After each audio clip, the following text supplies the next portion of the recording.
Power prices. లో cost of energy ఉంటే that is a strategic advantage. కంపెనీలు తీసుకొచ్చి ఆంధ్ర రాష్ట్రంగా ఎందుకు రావాలని అడుగుతారు జనరల్గా అందరు. First question, speed of doing business, amazing youth, talented youth మా దగ్గర ఉన్నారు, ట్రాక్ రికార్డ్ ఉన్న ముఖ్యమంత్రి గారు మా దగ్గర ఉన్నారు. ఇట్లా చెప్తాం. ఇట్లా ఒక 3-4 చెప్తాను నేను. నాకు లో కాస్ట్ ఆఫ్ ఎనర్జీ వస్తే అదొక సెల్లింగ్ పాయింట్ అవుతుంది. Because energy is important. Data centres అవ్వచ్చు, నాన్ డేటా సెంటర్స్ కూడా అవ్వచ్చు. Energy is important component. మీరు యూరోప్ ఈరోజు ఈ స్థాయికి వచ్చిందంటే one of the major reason is low cost energy. So current ఛార్జీలు తగ్గించాలి, రాష్ట్రం ఎఫిషియెంట్ అవ్వాలి. ట్రాన్స్మిషన్లో ఎందుకు ఇంత ఇన్ఎఫిషియన్సీ ఉంటుంది, జనరేషన్లో ఇంత ఇన్ఎఫిషియన్సీస్ ఎందుకు ఉండాలి, దీనిపైన మేము డిస్కస్ చేస్తాం. మా మంత్రివర్గంలో మా ఎవరికి ఈగోలు లేవు బాస్.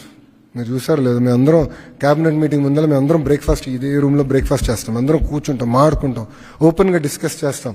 నాకేమైనా డౌట్ ఉంటే రెవెన్యూ మంత్రి గారిని అడుగుతా, ఎనర్జీ మంత్రి గారికి ఏమైనా డౌట్ ఉంటే